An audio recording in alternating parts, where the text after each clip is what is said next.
Hãy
subscribe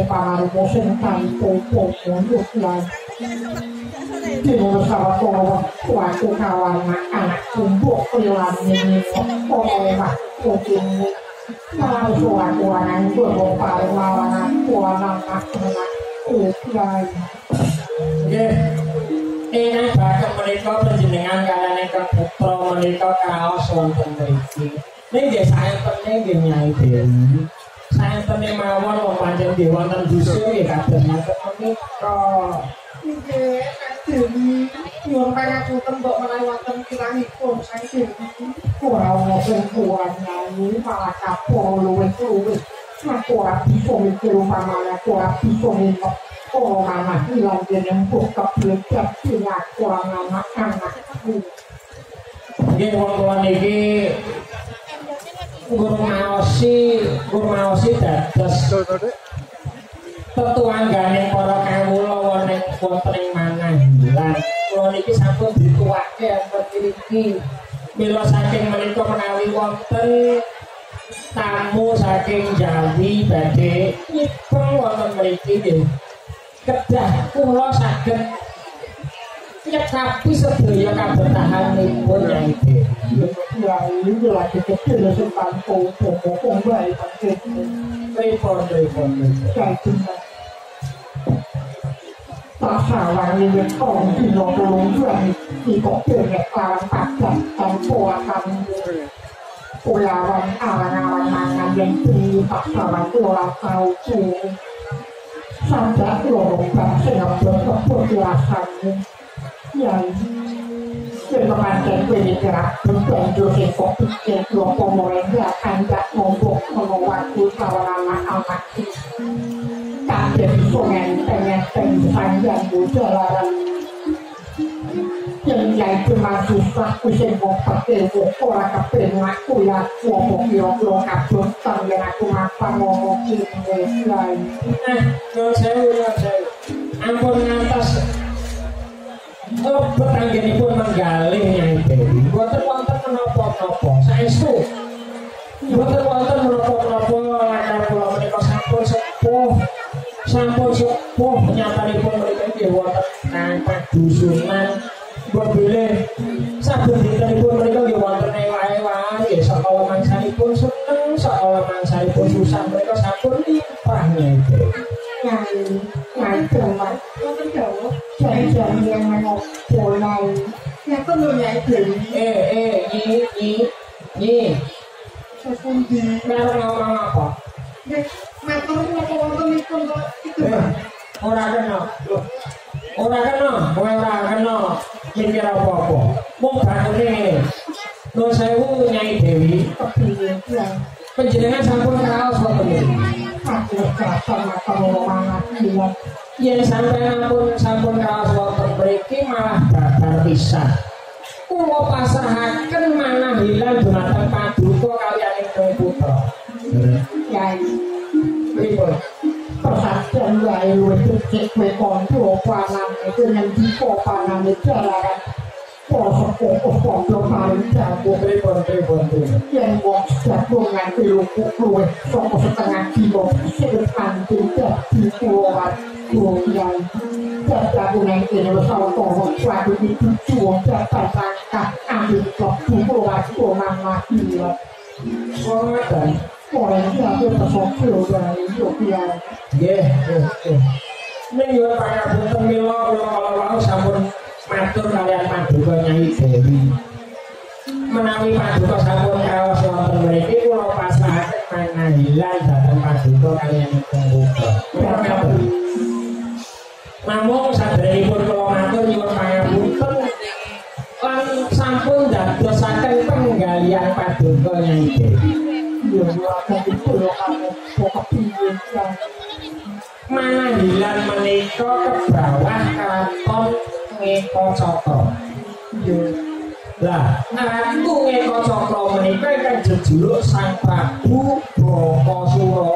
Nggih Sang Prabu Braka niku karemane mangsa daging manungsa. Gantung Lah, saben 5 dina pisan tetuanggane para kawula menika kedah saged nyowanaken esok bulu-bulu wujudipun menungsa kangge daharanipun Sang Prabu Braka. Lah mongko dinten menika giliran Manahilan kula kedah saged nyaos pasrahaken salah setunggal warga kula pasrahaken dhateng Prabu Moko. Namung dene kula menika sampun dipun tuwakaken wonten mriki ampun ngantos kula menika ngurbanaken kaliyan warga Manahilan. Prayogi kula kaliyan keluarga kula kemawon ingkang badhe kula pasrahaken pejah gesang kula Nyai Dewi. Apa yo ngono nang? Nggih, makasih nika. Terus kula sampun matur dhateng Ki Demang menika supados sampun ngurbanaken jiwa raganipun. Nyatanaken nggih kados pekados Sang Dewi. Iya. Jadi umpamanya itu bisa ngaturake salah siji warga Manahilan. Bisa ngaturake atur-atur kanggo Prabu Boko bakal layang tentrem ora jane Manahilan iki.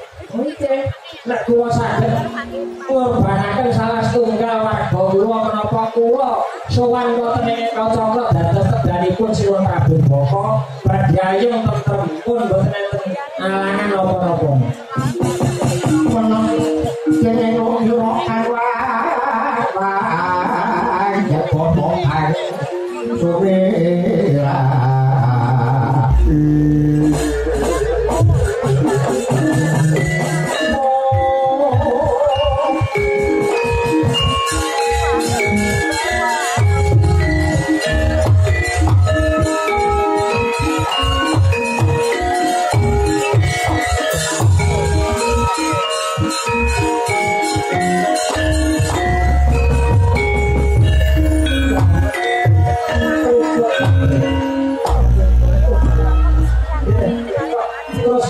Pucuk terus kumpul bener. Jadi aku tuh makan sama aku bikin dibantu jawab mungkin kalau sih mereka berkata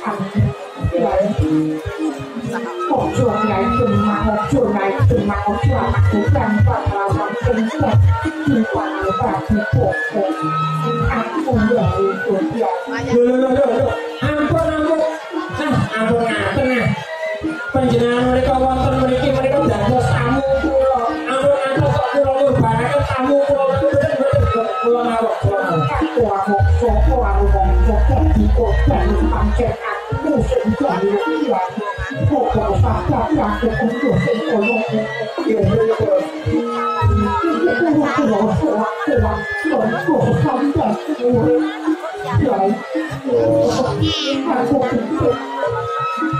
Aku waktu simpanan Prabu Boko aku pikir anak-anak mereka itu tak tempat kecil-kecil ini. Aku ngomong soal kecil-kecilan aku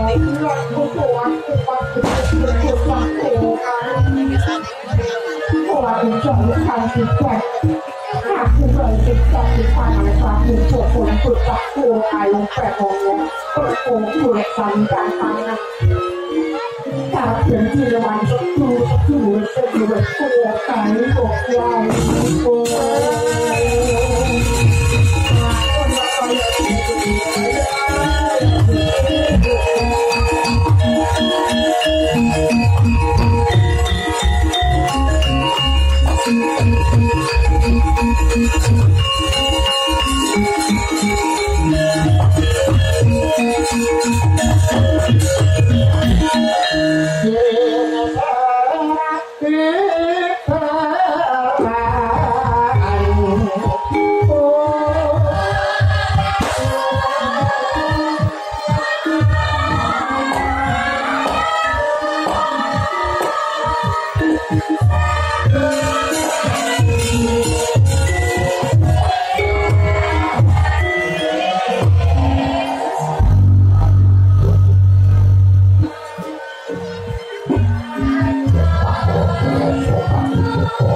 Nggih, yang aku bisa sembuh dan ringkas kalau yang akeh Prabu Joko bakal sirna sing gawe tiris kawarga mangke kok kene kiai.